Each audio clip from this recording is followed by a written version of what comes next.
What ho, goblins! It's Chris, Eldritch Pipes. I was not expecting to be doing a Dear Eldritch this week, but things change, life happens, here we are. I'm smoking the Alchemist Strawberry this week with the Germain's 1820 flake that I just can't get enough of. So, before we get into the questions, this video has at least one main aim. I don't know if you've heard, if you're sort of plugged in to the pipe community, you might have heard, but dear friend and amazing pipe maker Briar Orton suffered a tragedy at the beginning of this week. He woke to find his workshop in flames, and it and everything in it is gone.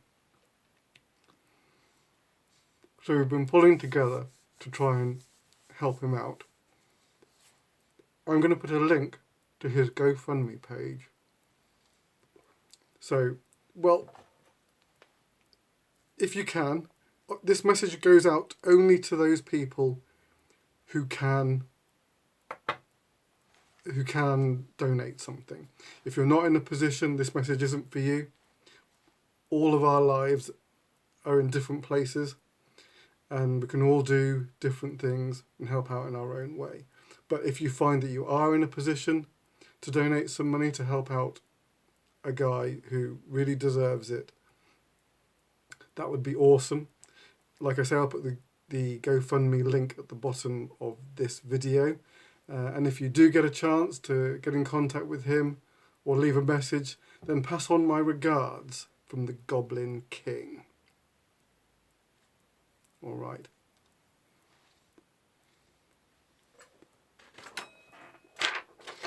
It's been a little while, so let's answer some questions that have been floating around.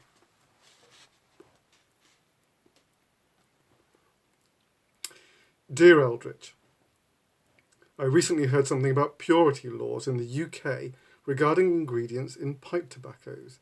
Is it really a thing? If so, can you explain it? I like the idea of knowing what's in my tobacco. Thanks, Al Molitor.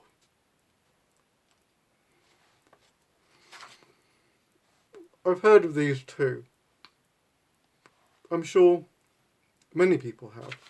It's a kind of urban myth, I think. I don't know if there's any proof of there being purity laws.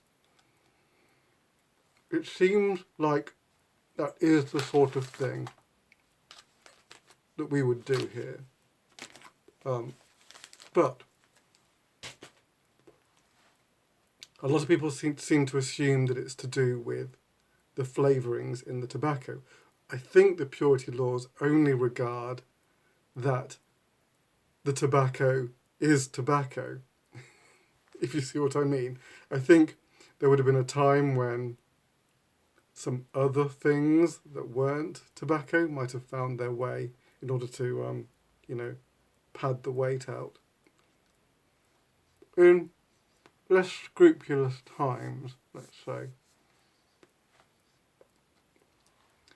rather than referring to additives and the like. Although, who knows, it may have added to.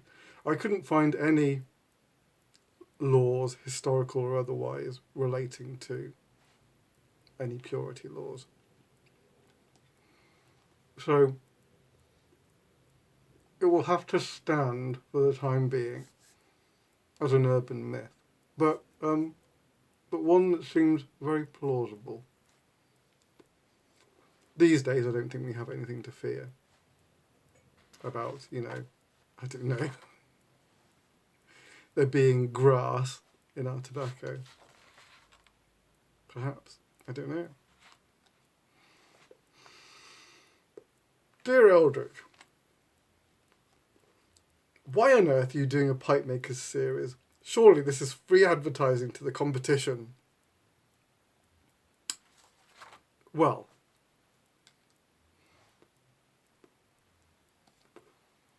there are a number of points. I'm I've had this question asked in a number of ways from a number of people. And I sort of understand it. At an earlier point in my career, I would have been less inclined, I suppose.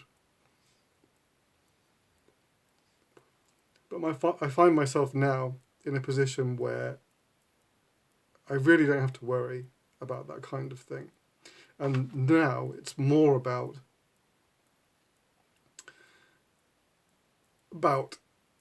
showing everybody, as much as I can, the people who I think are the most interesting. I remember when I was reading articles on new pipe makers that I'd never heard of. And it's just a fascinating thing to be shown something you've never seen before. Work from someone you've never heard before. And no bad can come of it. Even if you buy a pipe from them instead of me. The likelihood is if you're going to buy a pipe from Lucy Feng, it's no pipe I could have made. And if you're buying an Eldritch pipe, it's not one that they would have made either. Everyone's style is so distinct. If you find that you resonate more with a pipe maker that I show you more than me, I've done us both a service, as far as I can tell. No, that's the way I see it. And I'm going to continue in the nearish future. But leading on from that,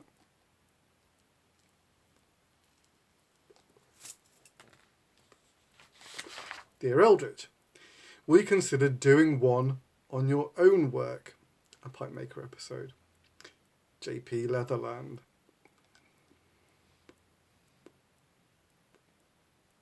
Yes, I will consider doing one on my own work. I guess I talk about individual pipes as I'm making them or after I've made them, but I've never kind of taken the long view over my own work. So that might be interesting. Yes.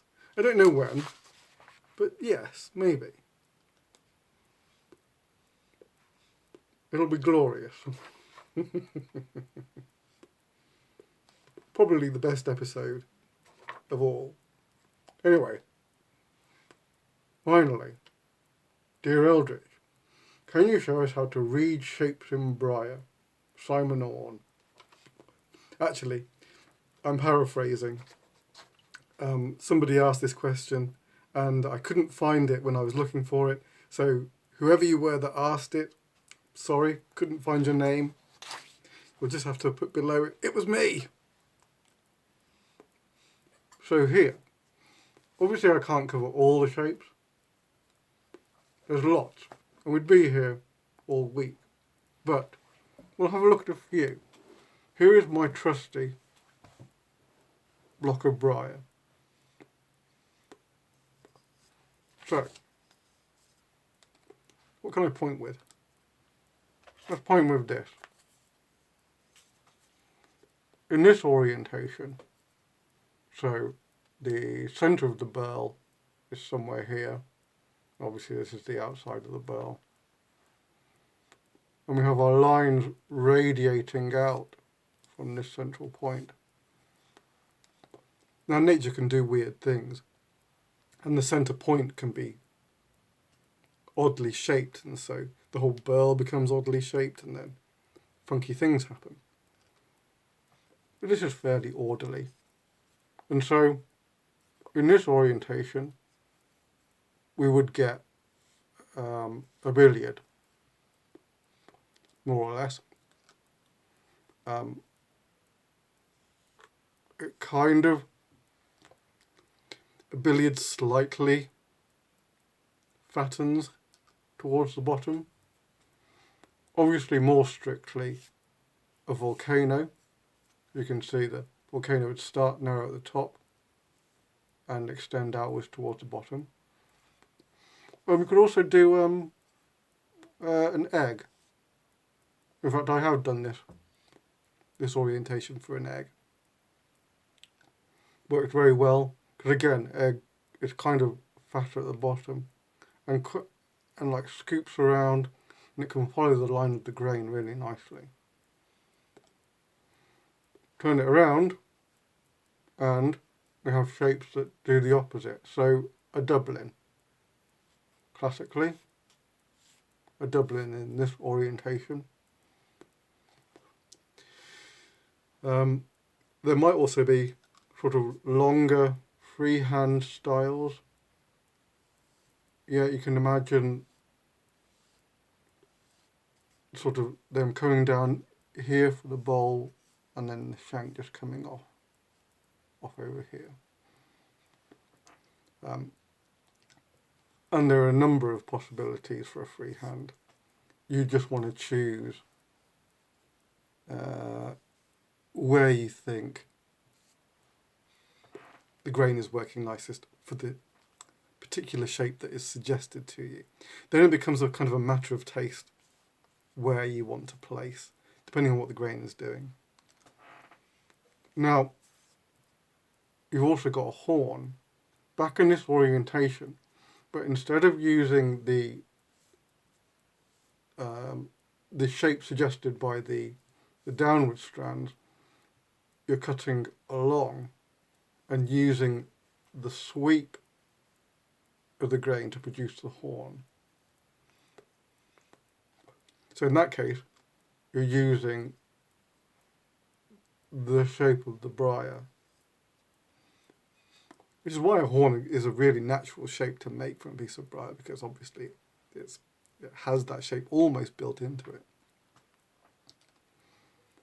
Interestingly, the blowfish comes from the side. Now, you can sort of see, can I show you? So in this is the top of the blowfish. So the tobacco chamber is coming in over here.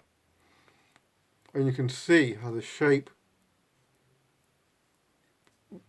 the movement of the shape is built into it. Because again, it follows the grain on top. And then you usually have that side panel showing the bird's eye on one side. And then the smaller panel on the other side showing the end grain. Because obviously you can get both sides. I've never done a blowfish. It's not a shape that appeals to me, personally. But is a great way to utilise a block that is harmonious with it. Not all blocks are going to yield a blowfish. And then, even more exotically, that's with the block on its side, this way, in this orientation, with the tobacco chamber coming down, maybe more, it might be more like that side. Tobacco chamber coming down here, bowl shape here, and then the back piece here for a Ramses, and then utilising pretty much the whole back piece for lots of delicious end grain. And that is a kind of basic idea. One of the amazing things about Briar, of course, is that each shape, each block is different. And so, if you are following strictly to the grain, then each shape will be rendered uniquely sympathetic with the block that you're using. And so,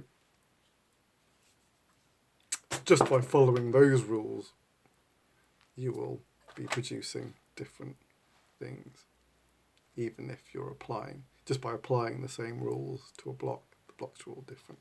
All right, that is enough of me prattling on.